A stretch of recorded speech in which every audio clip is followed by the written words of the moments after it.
जी मेरे सज्जनों, जी मेरे मित्रों, जी माड़े ग्राइयों, उम्मीद है सारे दोस्त माड़े खैरो आफियत नाल होगे। एक नवा किस्सा, एक नवी वीडियो ते तुहाडा डॉक्टर अब्दुलरहमान तुहाडी खिदमत दे विच दोबारा पेश।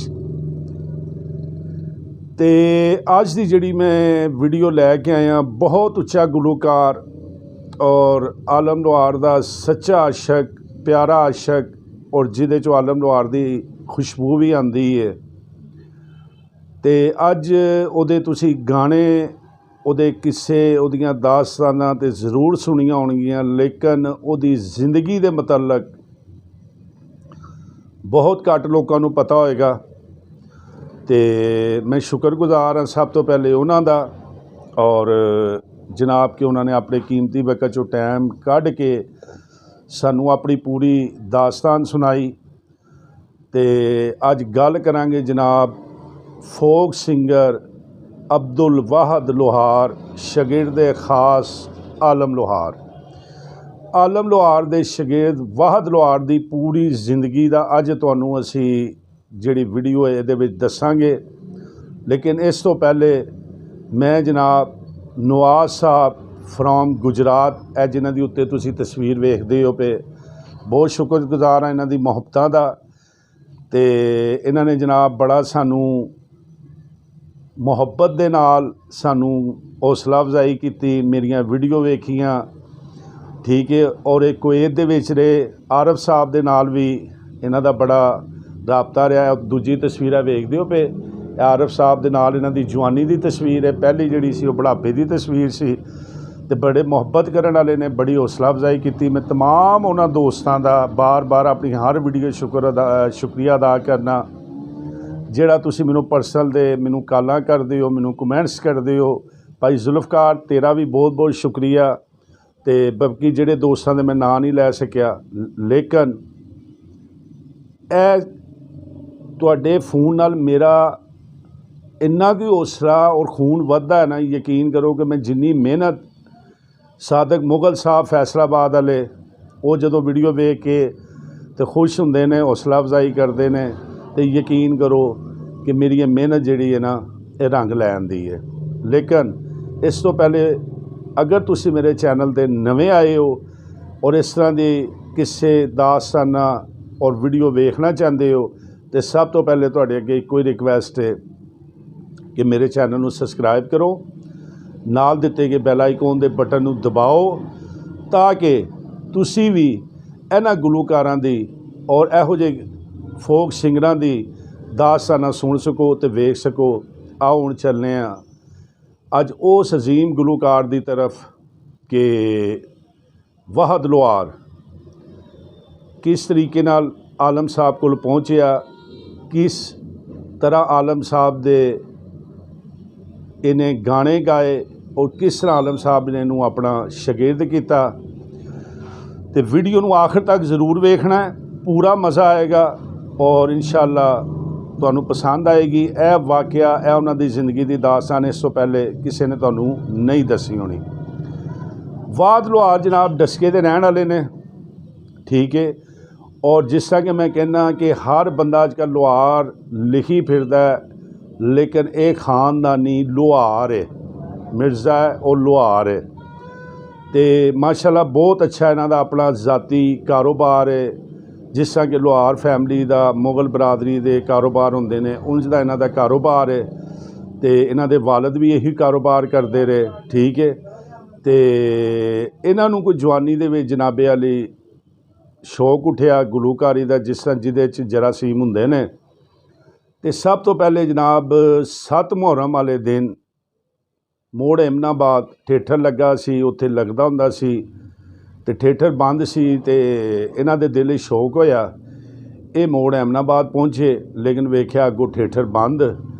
तो उत्थों ही इस बंदे ने बस फड़ी तो पता किया कि आलम साहब दा आबाई शहर किहड़ा है, पिंड किहड़ा है।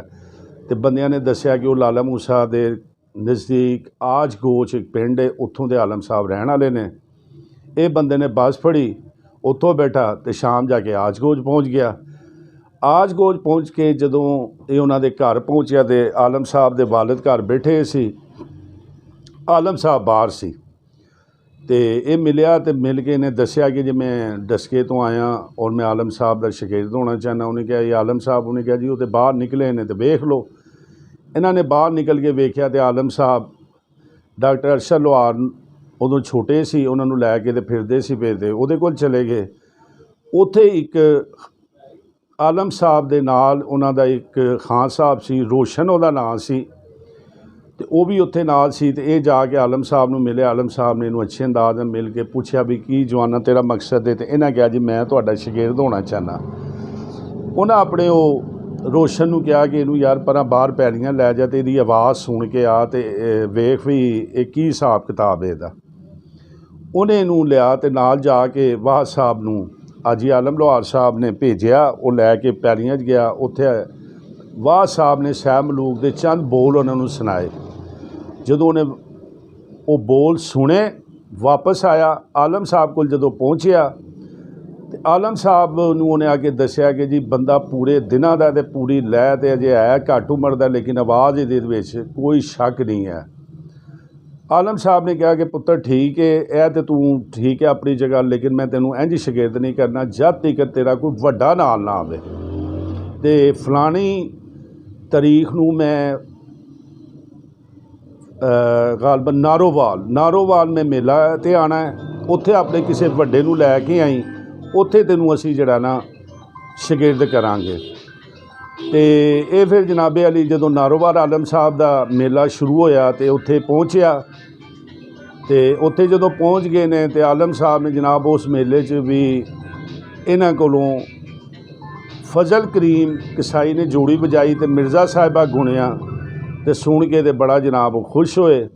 तो उन्हें कहा भी वाकई जे बंदा जड़ा ना गा सकता है, लेकिन शागिर्द उन्होंने फिर कोई ना किया।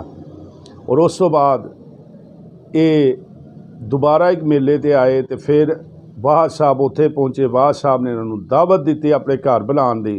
तो घर पहुँचे वाहद साहब दे हाजी आलम लोहार साहब, तो उत्थे उन्होंने दावत वगैरह खाधी। कारोबार इन्हों का बड़ा वसी सी, इन्हों दे कहानी वो लंबी है, लेकिन इन्हों दे वालद वाहद लोहार दे वालद ने कहा कि अगर ये बच्चा मेरा गुलूकारी की तरफ आ गया तो फिर ये साडे कारोबार वाले पासे तवज्जो नहीं देगा, तो साडा कारोबार जड़ा ना वो ख़त्म हो जाएगा।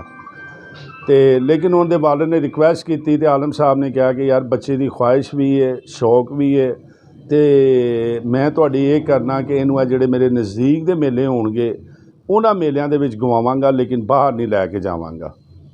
तो यह इन्हां दी शर्त है हुई, सारा कुछ होया। और उस तो बाद फिर आलम साहब को जाके आलम लोहार साहब को हाजी साहब को पहुँचे। फिर हाजी आलम लोहार साहब ने इन्हां नूं शागिर्द किया। और हाजी आलम साहब ने एक रिक्वेस्ट की इन्हां दे नाल कि एमनाबाद अपना गुजरांवाले एक डस्के एक मतलब जड़ा सी होर नज़दीक दे जड़े 4 मेले ने कि वाह तू सिर्फ इत्थे गाना है, इस तो इलावा तू होर किसी जगह पर नहीं गाना। और फिर इन्होंने 10-11 साल हाजी आलम साहब दे नाल गाया, थिएटरां च गाया। और मज़े की गल तुहानूं मैं अज दस्सण लगा कि इहदे दौरान हाजी आलम साहब ने इन्हों एक दफ़ा 15 रुपये दिते और एक दफ़ा 30 रुपये दिते, वो भी रोटी के हवाले नाल कि रोटी पानी खा लें। इन्होंने वो भी लैन तो इनकार किया, लेकिन हाजी आलम साहब ने कहा कि यार सारे लेंदे ने तो तू भी ले लेंगा। इन्हें कहा नहीं हाजी साहब मैं नहीं। तो टोटल 10-11 साल दे विच ए शागिर्द हुंदे सी, ए सिखण वाले हुंदे सी जिन्हां दे नाम बोलते हैं। तो एक दफ़ा 15 रुपये तो यह टोटल कमाई है हाजी आलम साहब को इन्होंने जोड़े ले 31 रुपये। तो उस तो बाद फिर 1975 जनाब कुवैत चले गए, फिर कुछ अरसा कुवैत दे विच रहे।